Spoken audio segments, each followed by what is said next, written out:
अस्सलाम वालेकुम, मैं हूं रज़ा मेकन। आप देख रहे हैं IRK न्यूज़। आइए जानते हैं कुछ ताज़ा तरीन अपडेट्स सदीक जान साहब से। इस बात की क्लैरिटी आ गई इमरान खान साहब की तरफ से कि अब फैसले जो हैं वो तहरीक तहफ़्फ़ुज़ यानी पाकिस्तान के प्लेटफॉर्म से होंगे। फैसले महमूद खान चकज़ई साहब और अल्लामा राजा नासिर अब्बास साहब करेंगे। देखें, एक पीटीआई के सोशल मीडिया पीटीआई के लोगों के अंदर एक कन्फ्यूजन थी, जिस कन्फ्यूजन को मेरा ख्याल है कि तहरीक इंसाफ को भी बहुत जल्द दूर करने की ज़रूरत है। सुहेल आफरीदी जब से वज़ीर आला KP के बने हैं तो लोग चार्ज हैं। ज़ाहिर है लोगों के अंदर एक जज्बा आया है, एक वलवला आया है लोगों को। उसके मल्टीपल रीजंस हैं। अली अमीन गंडापुर साहब ने बहुत अच्छे काम भी किए, लेकिन उनकी परसेप्शन इतनी ख़राब हो गई, इतनी ख़राब हो गई परसेप्शन उनकी, कि अब उनका अपना कारकुन उन पर एतमाद नहीं करता था और वो बहुत अनपॉपुलर हो गए थे।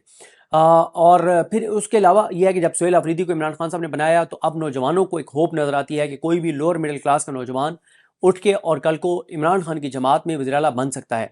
फिर उनके क्योंकि तकरीर माजी की सारी वो सख्त हैं, फिर वो एक बिल्कुल आम वर्कर की तरह वो रहे हैं। तो एक यूथ के अंदर बड़ा हम जोश खरोश देख रहे हैं। मैं आपको बताऊं कि मैं जब भी CM सेक्रेटेरिएट या CM हाउस जाना होता है तो आपको वहाँ पे CM हाउस की अगर आप बात करें, आपको 90% वहाँ पे यूथ और ISF के नौजवान जो हैं वो नज़र आते हैं। आपको उनकी तंजीम के अहदेदारान नज़र आते हैं। आप देखते हैं कि रोज़ाना वहाँ पे मीटिंग्स हो रही होती हैं, और उनके जो नौजवान हैं, जो ISF में और यूथ में इन सब का हिस्सा रहे, वो आपको बहुत एक्टिव नज़र आते हैं। तो नौजवानों के अंदर एक जोश है। फिर आप एक चीज़ और देखें कि जो ISF के अमजद शाह हैं, उनके आप ट्वीट्स देखें, मुसलसल उनके आप ट्वीट्स देखें, उनके आप बयानात देखें, वो मुसलसल ये कह रहे हैं, वो भी टेम्परेचर बढ़ा रहे हैं। आप देखें कि वो क्या कह रहे हैं। वो कह रहे हैं कि हम यूनिवर्सिटीज़ के अंदर, हम तालीमी इदारों के अंदर एक मुकालमा शुरू करवाने जा रहे हैं, मुबाहिसा शुरू करवाने जा रहे हैं, डिस्कशन शुरू करवाने जा रहे हैं। हम यूनिवर्सिटीज़ के अंदर और कॉलेजेस के अंदर, उन्होंने कहा है कि हम डिस्कशंस कल से शुरू करवा देंगे। और उन्होंने स्टूडेंट्स को कहा है कि आप जब कैंटीन पे बैठें, आप लॉन में बैठें, आप कहीं पे भी बैठें अपनी क्लास के अलावा, तो आप नौजवानों के स्टूडेंट्स के साथ डिस्कस करें कि 26वीं आईनी तरमीम क्यों आई थी, उससे पाकिस्तान को क्या नुकसान हुआ, 27वीं आईनी तरमीम क्यों आ रही है, उससे पाकिस्तान को क्या नुकसान होगा। उन्होंने नौजवानों को ये कहा है कि हम इस सारी सूरत हाल से लाताल्लुक नहीं रह सकते जो पाकिस्तान के हालात हैं, और वो इस वक्त बहुत ज़्यादा स्टूडेंट्स को जो है वो एक्टिव कर रहे हैं। और ये बहुत आपको पता है कि इस चीज़ को हमारा निज़ाम जो है वो बहुत हसासियत से देखता है कि कहीं पाकिस्तान के अंदर स्टूडेंट्स खड़े ना हो जाएं, कोई चीज़ ट्रिगर ना कर जाए, बांग्लादेश, श्रीलंका, नेपाल वाली जैसी सूरत हाल ना हो जाए। देखें, पाकिस्तान के नौजवानों के हालात श्रीलंका, बांग्लादेश और नेपाल के नौजवानों से ज़्यादा बुरे हैं। यहाँ बेरोज़गारी उन तीनों मुल्कों से ज़्यादा है। यहाँ पे हुक्मरानों की करप्शन और लूटमार उन तीनों मुल्कों से ज़्यादा है। वहाँ तो फिर भी जो हुकूमतें थी वो आवाम के वोटों से आई हुई थी और फिर भी अवाम उनके खिलाफ थे। यहाँ पे तो आवाम के वोटों से भी हुकूमत नहीं हुई, तो यहाँ पे ज़्यादा चीज़ें ख़राब हैं।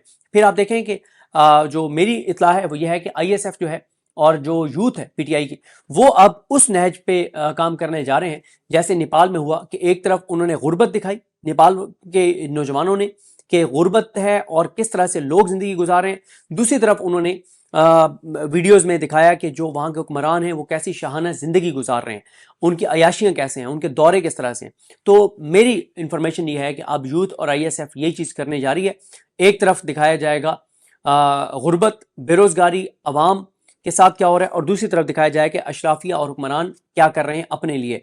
तो ये चीज़ें हैं, ज़ाहिर इससे मोमेंटम एक बनेगा। देखें, मैंने जहाँ पे कहा कि कन्फ्यूजन क्या है तहरीक इंसाफ की यूथ के अंदर, लोगों के अंदर, सोशल मीडिया के ऊपर खास तौर पे उन्हें ये लगता है कि सुहेल आफरीदी ने कॉल देनी है नवंबर की।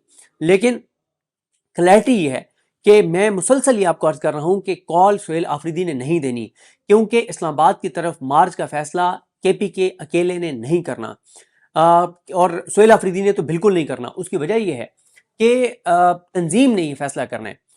KP के फैसले भी KP की तंजीम ने करने, जुनेद अकबर साहब और उन लोगों ने करने हैं। सुहेल आफरीदी ने सिर्फ तैयारी करनी है, मोमेंटम बनाना है, अवामी राब्ता मुहिम तेज करनी है, जो KP के अंदर लोगों के जो तहफ़्फ़ुज़ात हैं गवर्नेंस के हवाले से, करप्शन के हवाले से, उनको एड्रेस करना है, डिलीवर करना है, और साथ साथ अवामी राब्ता मुहिम तेज करनी है। यूथ, ISF, स्टूडेंट्स, नौजवान, वो लोग जो मुराद सही साहब की टीम के लोग थे, या जो दीगर लोग जो पूरे KP के अंदर एक्टिव थे, जो डिजर्व करते हैं कि उनको फ्रंट पे लाया जाए। क्योंकि इस वक्त इमरान खान साहब की पॉलिसी एक है कि मुझे हर जगह के ऊपर नौजवान चाहिए, मुझे हर जगह पे मजामत करने वाले चाहिए, मुझे हर जगह पे जो है वो डट जाने वाले, लड़ जाने वाले चाहिए। और अब आप देखेंगे कि आपको हर सतह पे तहरीक इंसाफ के अंदर वो लोग नजर आएंगे जो नौजवान हैं। तो कॉल किसने देनी है, इमरान खान साहब ने देनी है या तहरीक तहफ़्फ़ुज़ आईन पाकिस्तान ने देनी है? तहरीक तहफ़्फ़ुज़ आईन पाकिस्तान के हवाले से देखें, ये भी हो सकता है, ये कोई बैद नहीं है कि तहरीक तहफ़्फ़ुज़ आईन पाकिस्तान कॉल ना दे और इमरान खान कॉल दे दे, ये हो सकता है। लेकिन इस वक्त तक जो है सूरत हाल, इमरान खान साहब के जितने पैगामात सुहेल आफरीदी साहब तक पहुंचे हैं उसमें कहीं भी नवंबर की कॉल का जिक्र नहीं है। और उसकी एक वजह यह भी है कि इमरान खान साहब को महमूद खान चकज़ई साहब और अल्लामा राजा नासिर अब्बास साहब की तरफ से पैगाम भिजवाया गया है कि खान साहब इस बार आपने नवंबर की कॉल देने में या किसी भी कॉल देने में जल्दी नहीं करनी।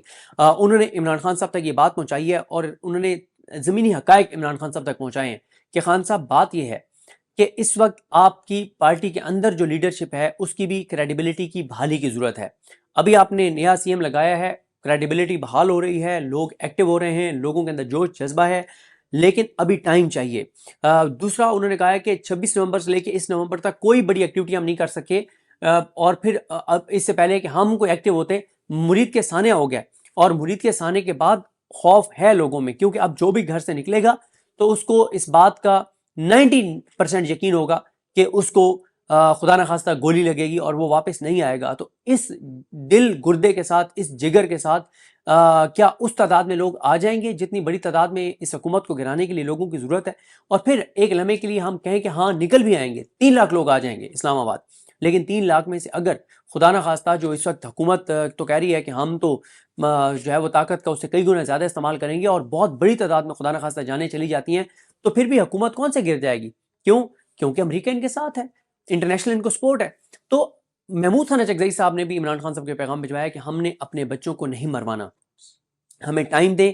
इसीलिए तहरीक तहफ़्फ़ुज़ आईन पाकिस्तान अब जलसे करने जा रही है, मोमेंटम बढ़ाने जा रही है और नैरेटिव बनाने जा रही है। और महमूद खान चकज़ई साहब ने मीटिंग के अंदर ये कहा, उन्होंने कहा कि अब हमारा जो नारा होगा, अब हमारा जो स्लोगन होगा वो ये होगा कि मौजूदा रजीम पाकिस्तान को तोड़ने पर लगी हुई है, हमें इसका हाथ रोकना होगा।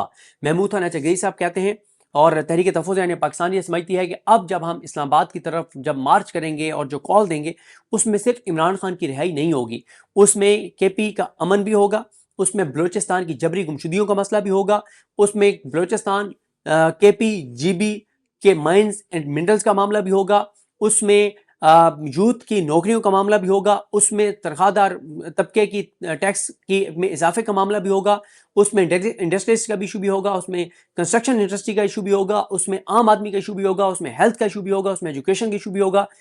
एजेके की तर्ज पे एक चार्टर पहले तैयारी उसकी शुरू हुई थी, लेकिन फिर वो दरमियान में ये हो गया, जो केपी वाला सारा सीन क्रिएट हो गया, सारी तवज्जो इधर चली गई थी। केपी में हुकूमत की तब्दीली, नए वज़ीर आला के आने के बाद जो एक्टिविटीज़ हैं, अब दोबारा चार्टर पे तैयारी शुरू हो जाएगी कि किस चार्टर के तहत अब जो है वो मार्च होगा। तो नाज़रीन, ये थी आज की ताज़ा तरीन अपडेट्स जो आपने जानी सदीक जान की ज़बानी। इसी के साथ अपने मेज़बान रज़ा मेकन को इजाज़त दीजिए। अल्लाह हाफिज़।